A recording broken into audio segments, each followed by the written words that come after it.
Hello, citizens of the Nigelverse. It's Nigel here once again, and this is going to be another wrestling match review. Now, we're continuing our look at some Royal Rumble matches, not just matches that happened at the Royal Rumble event, but also Royal Rumble matches themselves. Although, for this one, this is the former.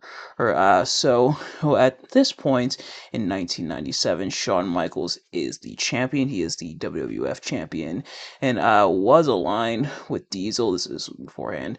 Was aligned with Diesel. Well, dropped him. Diesel went on his own, turned face, all that. But then Shawn had an alliance with Sid, and Sycho Sid essentially replaced Diesel as Shawn Michaels' bodyguard. But lo and behold, they had a falling out as well. Oh, now there are some other twists and turns to get here, but now we see them square off this time for the championship. So, will Shawn Michaels be able to reclaim the W Championship from Sid?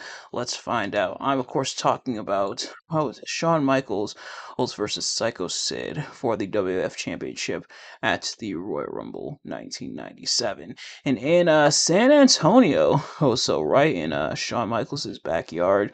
And because of that, Shawn Michaels is wearing the San Antonio gear, which I'm putting on the screen now. Really cool gear, kind of an underrated gear, in my opinion. But as for the match itself, as always, I'm not a professional wrestling reviewer or analyst or anything like that. Just a man who enjoys a good time, I'm also, I guess, a man who messed up the timeline because I forgot Shawn had lost the championship. I believe he lost it to Sid. I could be wrong though, but nevertheless, as I am not professional, like I said, not professional wrestling reviewer or analyst or anything of that nature, just a man who enjoys good time. He had, let me see, let me make sure. Or, or, okay. Yeah. Yep.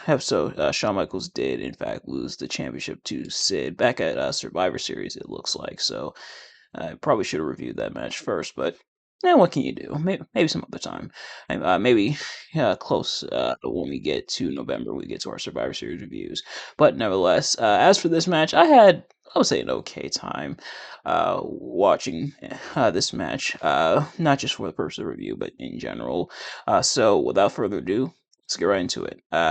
Now, if you've seen these reviews of mine before, you kind of already know how this works, especially with my constant stutters and fumbling of words and everything. I swear, I should probably do like a blooper reel. Well, I've always thought about it, but I haven't committed myself to it. Maybe this will be the time. I'm not sure, but nevertheless, as if you've seen these reviews of mine before, you kind of already know how this works, or at least you have an idea of how this works. If you haven't, though, if this is your first time, first of all, welcome. But also, what I do is I talk about the match, my thoughts on the match. Actually, I kind of give a summary of how we got here, which I kind of already did. But I talk about what I liked and disliked about the match. So starting with what I liked, the contrast of styles and see them come together, I think was done fine. Not super duper or like well, I think, but fine. Like having Sid be more like the powerhouse, I was showing off more of the strength and really throwing around and overpowering Shawn Michaels, who is a lot quicker, more agile. I think that contrast has made for an interesting dynamic, and I think that's why contrast can be hit or miss. Is in this case kind of a hit. The thing is, you don't want two styles that are completely different from each other to where it feels clunky, but you want them to kind of go hand in hand, even if the styles aren't aren't the same. Now, for styles that are the same, that can also be kind of tricky because you don't want to feel like you're watching two of the exact same people doing two of the exact same thing, and it gets boring. But it does lead to an interesting clash. And I think this is an example of having what each man does. Really. Now, Sid has some agility in his own right, not a whole lot. Especially as we would see later on in his career in 2001, and I'm sure some of you know what I'm talking about. Maybe someday, um, but to have Shawn on be the more agile, the more I don't want to say athletic, but definitely the more agile, more quick pace, flying around the ring, and even flying to the outside. I'd contrasting with Sid's strength and everything, and more like the physical blows. I think do make for an interesting dynamic.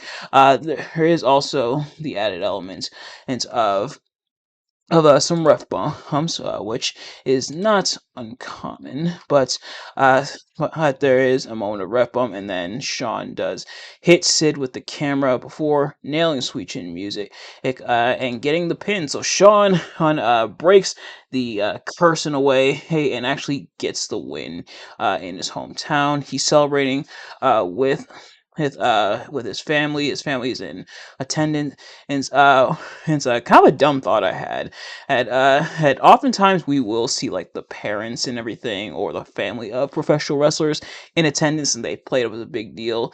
I wonder what his parents thought of some of Shawn's other antics, especially around the D-Generation X days. But maybe that's kind of a fleeting thought.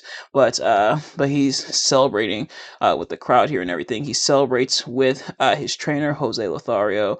Oh, slash like manager, and in fact Jose and his son as well are in attendance, and they do cuts them relatively often and in the crowd and everything, and they even kind of bring them up on commentary. Jerry Lawler, or being the heel commentator, does as kind of run them down and everything on commentary. Thankfully, they don't really get involved too much in the match. There is a moment where Sid and Shawn are on the outside, right, and they kind of like try to beg off Sid, but he kind of like push them down and everything. So well, there is that. But ultimately, all right match, a decent encounter between the two, and Shawn does get the win, so he gets the hometown pop and everything. And they treat it like a big deal. He celebrates. They almost celebrate this more than when he won it at WrestleMania 12, um, but nevertheless, in terms of what I didn't quite the match is ground to a halt quite a bit hit throughout. Like obviously, you gotta have some slow moments, give the wrestlers a chance to catch their breath. But it felt like it was a little too slow at times, especially with Sid and like the submissions trying to like wear Shawn Michaels down. Felt a little too slow at times. Is I think it really made the pacing of the match kind of wonky, in my opinion. But nevertheless, that's going to do it for this review. Thank you all so much for watching. I hope you enjoyed. You are getting a double feature in terms of videos today, so the other one will be out later on today. And then, of course, you're going to get another Royal Rumble review. This one being an actual Royal Rumble match. You will get that tomorrow. And tomorrow will be a double feature as well. But in the meantime, thank you all so much for watching. I hope you enjoyed. If you did, please do me a favor. Like, comment, subscribe, share with your friends, turn on those post notifications so you know every single time I upload a video so you never miss an upload. And let me know in the comment section below what is your thoughts on the match and my review of the match. Do you like the match? Do you like my review of the match? Let me know. Thank you all so much for watching. I will see you guys later. Peace.